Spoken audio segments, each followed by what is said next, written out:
This ECU module out of a Samsung excavator came in for repair due to a faulty reboot issue.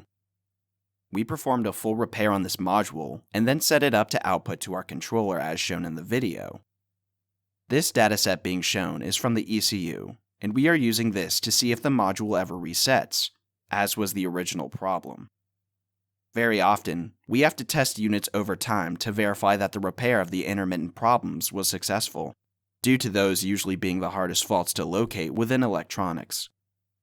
ERD has a broad range of tools and techniques we use to test and validate the work we perform before we return an item back to the customer.